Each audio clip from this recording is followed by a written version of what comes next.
We are on page 155. Bear Brett. He's about to talk. And remember, that's one of Chase's friends from his former, before amnesia life. When the announcement comes that there's an assembly, we're all psyched. Why wouldn't we be? It's a get out of jail free card for the whole morning of classes. What's the assembly about? Who knows? Who cares? In the auditorium, the big screen is set up. That means they'll be turning the lights out. The perfect chance to catch a nap for a guy who's been playing video games up until 3 last night. Aaron is way ahead of me. He drapes himself into his seat and his legs dangling over the back of the chair in front of him. His arms spread out wide. I figured my way. That's okay. We just started right here. I figured my way in beside him and we wrestled for positions. Hey, exclaims the loser in the row ahead of us. The one with Aaron's size 14 construction boot hanging over his shoulder. When he sees who he's talking to, he gets real quiet real fast. He and his friends wander off looking for someplace else to sit. I flake out next to Ryan. Wake me up when it's over, he mumbles, already half asleep. You're the one who's going to be waking me, I retort, and we exchange a few rabbit punches before settling in for the big snooze fest. Then comes a surprise. The whole purpose of this assembly is to congratulate Chase Ambrose and Shoshana Weber for the amazing video they made for some stupid contest or other. That's all I need, to watch the principal and the teachers lining up to worship the kid who used to be just a guy like me until he fell on his head and suddenly became smart. It gets worse. We're not going to worship the video. We're going to watch it all 40 minutes. Well, forget sleeping now. I'm too ticked off. Even Aaron is sitting bolt upright, staring in outrage at Ambrose and the Weber chick on stage. The video starts. That's when my head really explodes. The whole thing is called Warrior, and it's about the geezer Soloway, the meanest old Dumbledore, and the Greybeard Motel. No wonder then the two of them spend so much time with that guy. Okay, so Bear's obviously not happy about the situation. Okay. Besides me, I can practically see steam coming out of Aaron's ears. It's not enough for him to make us look like jerks by doing community service when he doesn't have to, he seeds.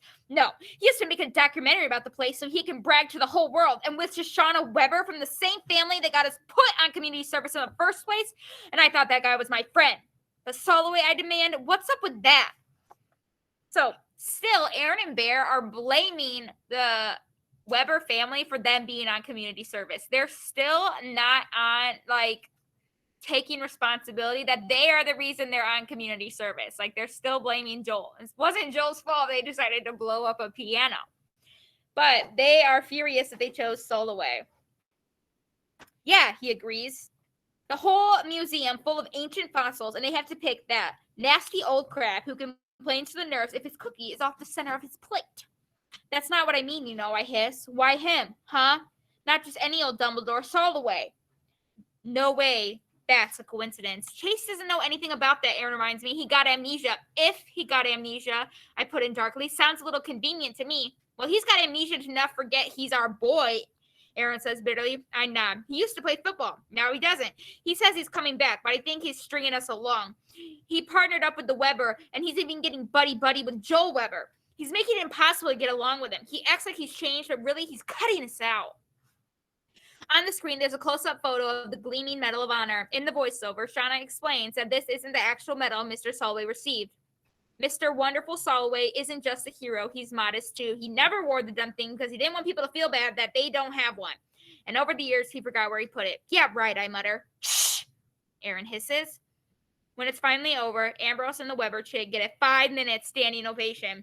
That burns me up, since I know for a fact that the other kids were just as bored as I were. They're bringing the whole video club up there because they helped. Miss DeLoe reads out a letter from the head of the Greybeard Motel thanking the filmmakers for their awesomeness and the school for having such awesome students. Puke. Aaron and I are sentenced to go to the place 3 days a week until we're practically old enough to check in there.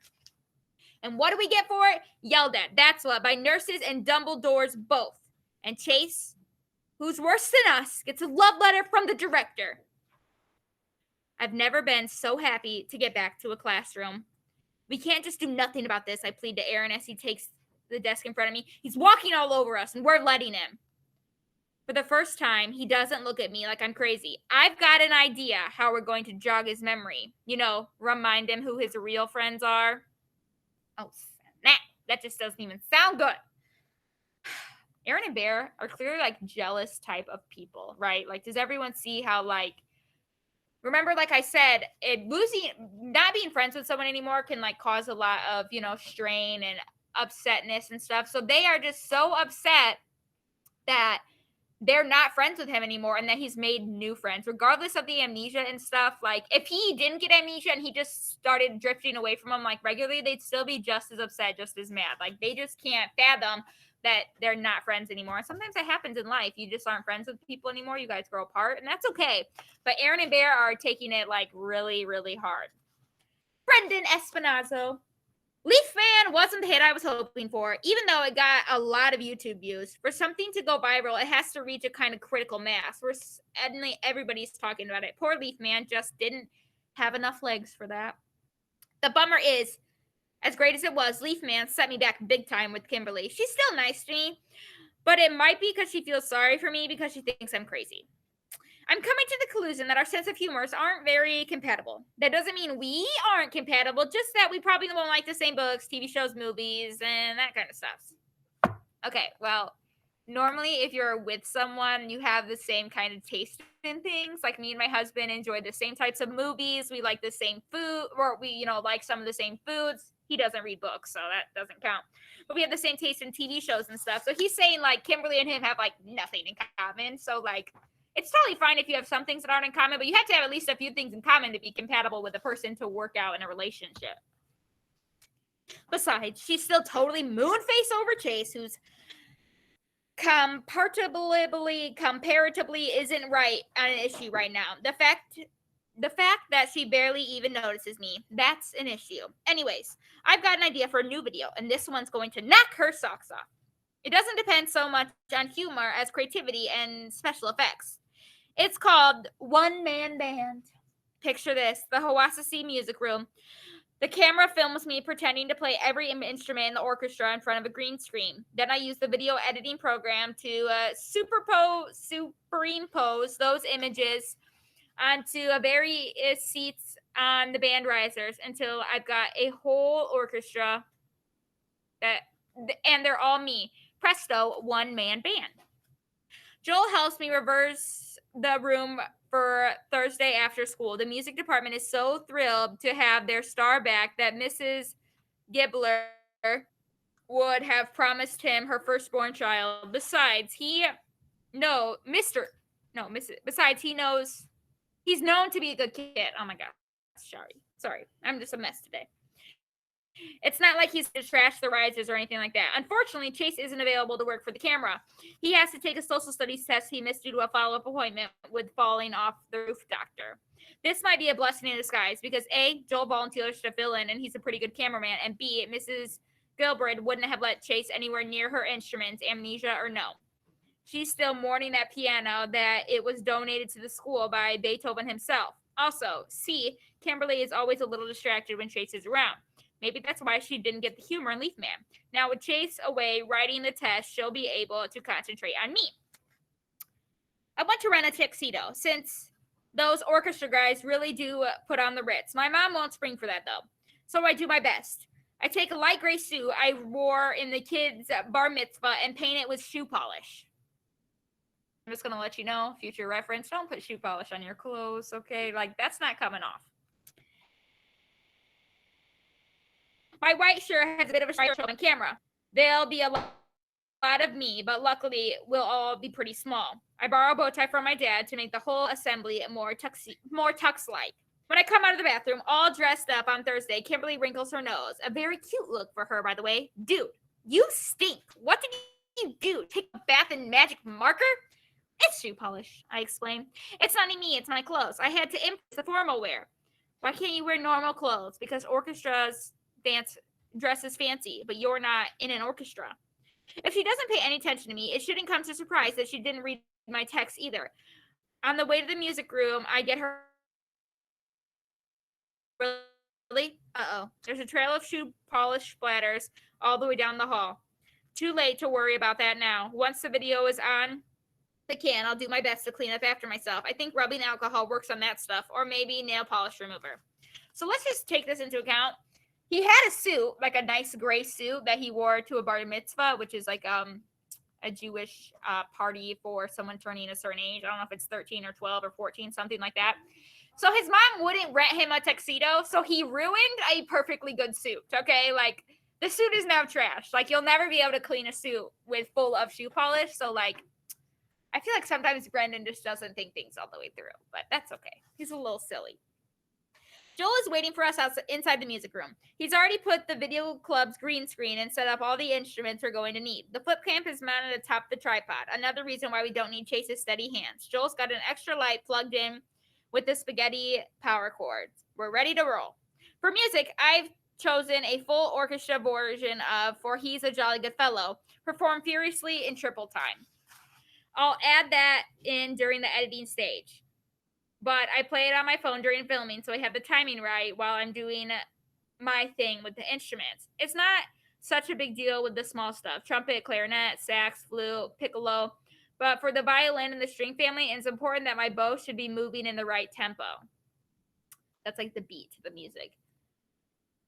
That goes double for the trombone, the kettle drum, and especially the cymbals. If I go crash, then there better be a real crash.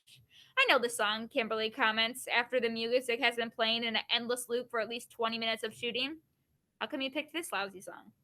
We're in the home stretch. Bassoon, French horn, tuba. The tuba is last. I stare at it. It's the marching band kind, where you climb in the middle of it and it's around your body like a python. Wait a minute, I protest. Where's the regular one? Dented, Joel replies. Somebody dropped it in the stairs and it's out getting fixed, so this is the one or nothing. Well, you can't have an orchestra without a tuba. I squirm in and struggle to my feet. I swear the whole thing weighs more than I do. I'm no Hercules, but the kid who plays this in the marching band has 4'8"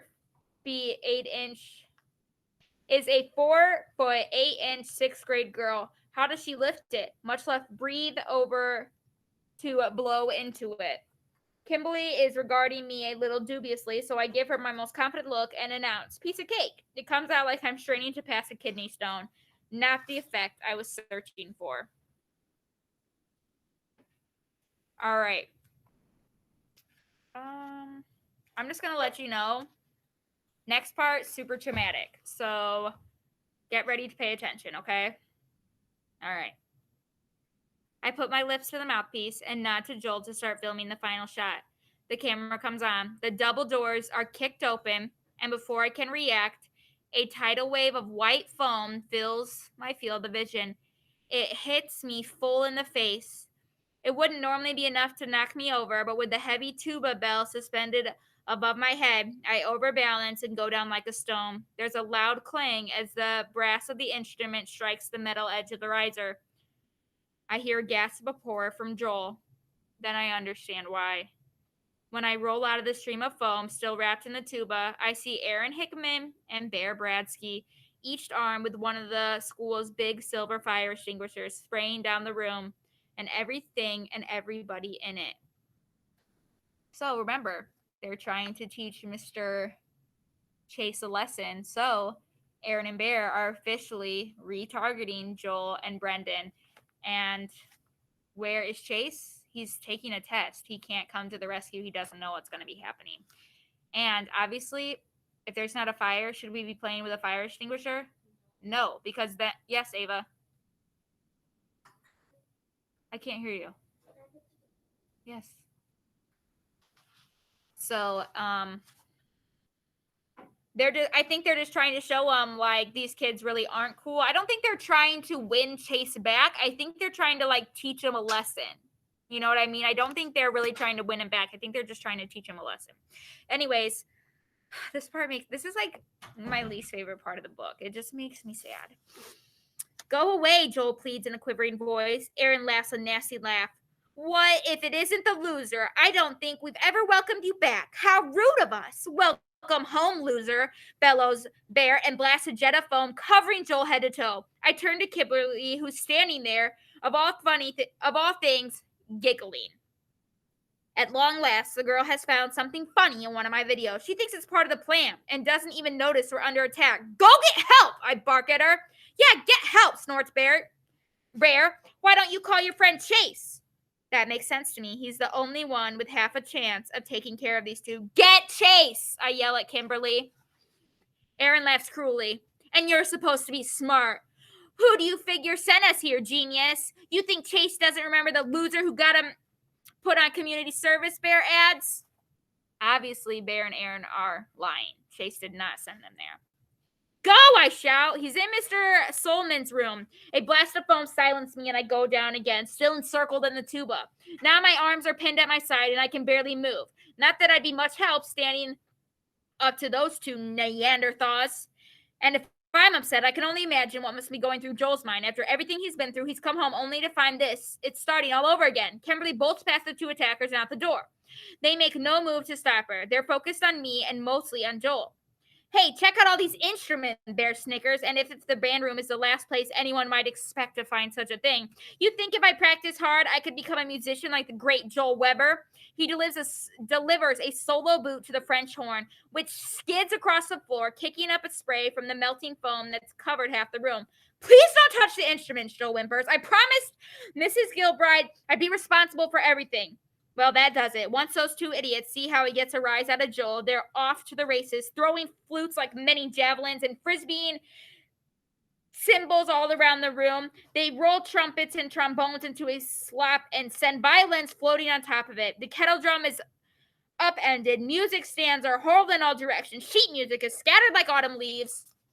Obviously, they're like destroying school property right now. Like, this is a big deal. Still stuck in the tuba, I try to scamble towards Aaron and Bear. I slip on wet paper and hit the floor with another clang. Joel has Aaron by the shoulders and is trying to pull him away from the instruments, and Aaron is laughing and shaking him off. Suddenly, Chase barrels into the room, Kimberly hot on his heels. What's going on? He bellows. Dude, what took you so long? Aaron crows in unholy glee. We had to send a chick to get you. This is your best idea yet, adds Bear. He hefts his fire extinguisher and hands it to Chase. It's all yours, Manifesto. That means like the maker of it. Chase looks totally blown away. I can't read his expression. Shocked or something else. It's all your plan, Aaron reminds him. Bring it home. Chase is a statue. Wide-eye. Bear gets impatient. Okay, I'll do it for you. He tries to take back the fire extinguisher, but Chase tightens his grip and holds on. Then there's a various tug of war for the extinguisher. With a mighty yank, Chase wrenches it out of Bear's hand. It swings free. Just as Joel rises from the floor where Aaron tossed him. With a thud, the heavy metal strikes Joel in the side of the face. He drops back down into the foam. Aggravated voices sound out in the hallway. 6 teachers burst in the music room. Miss Gilbride is in the lead. What's going on in here? She yells, taking the wreckage all around her. Where's Joel Weber? With a groan, Joel sits up. The foam on his face can't disguise the fact that his left eye is already turning black and blue. That's when it hits me how this must seem to the teachers. The music room is a disaster area. Instruments, music stands, books, and papers are strewn everywhere, and the whole place buried in foam. The 3's most notorious bullies are right there, and one of them, Chase, still wields a fire extinguisher, and their number one target, Joel, is down on the floor with a rapidly swelling face, obviously the victim of an assault. It isn't what I look like, I gasp, and then bite my tongue. If it's exactly what it looks like. The idea to send for Chase came from Aaron and Bear. Was this the plan all along? And was Chase the ringleader? Just like those guys said? The teachers don't pay attention to me. Their job is diffusing a crisis. Mrs. Gilbride rushes to Joel to see the nurse, and the other staff members march Aaron, Bear, and Chase off to the principal's office. Kimberly follows. Even now, her only concern is Chase. As quickly as that, I'm all alone, still trapped in the marching band tuba. With a heavy sigh, I struggle up and try to shake myself out of the brass tentacles of this thing. It moves maybe an inch. I'm going to be here all night. As I continue to wiggle and squirm, dripping gray, frothy shoe polish into foam, I reflect that the worst part of this isn't being stuck in the tuba. Isn't that the one-man man is never going to happen. It's a sad fact that Kimberly could leave me in such a terrible state just because Chase is in trouble. As soon as I think of that, I realize that the real worm around here has to be me. Wormier even than Aaron and Bear. I could care more about my love life than the fact that my friend Chase might not be my friend after all. It isn't true, I scold myself. Chase used to be like that, not anymore. Then there's evidence of my own eyes and ears. The trash band room.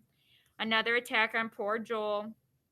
Chase right alongside his old wrecking crew, delivering the final blow. I sit down on the edge of the risers and hang my head too, depressed and wiggled anymore. Too depressed to wiggle anymore. The sound of wet sneakers squishing in the slapping jolt me out of my melancholy. I look up and see Kimberly standing over there. She says, I thought you might need some help getting out of that thing. My heart soars. Hope. So obviously, since we're on the outside looking in, we know for sure that Aaron and Bear set up Chase. Obviously, Chase was not the ringleader of this. They're making it seem like it's Chase's fault. Joel is now hurt. He just got hit in the face with a fire extinguisher. Like, they're probably lucky that his eye socket isn't broken. The music room, that school property is all trashed. That is my least favorite chapter. It just hurts my heart so much. So Monday when we get here, I cannot wait to keep on reading with you guys. Isabella? And now they're all going to think that Chase was the one that did all that. Right. Like, the teachers took all three of the boys, Aaron, Bear, and Chase, to the principal's office. Like, when the teachers walked in, Chase was the one with the fire extinguisher. He was standing by Aaron and Bear, just busted in the room. So it's like, oh, Chase, you did it. So I'm like, I can't wait for you guys to find out what happens next. So I hope you guys love it. But yeah, that chapter hurts my heart. So I will see you guys later. Thanks for watching. This will be posted, of course.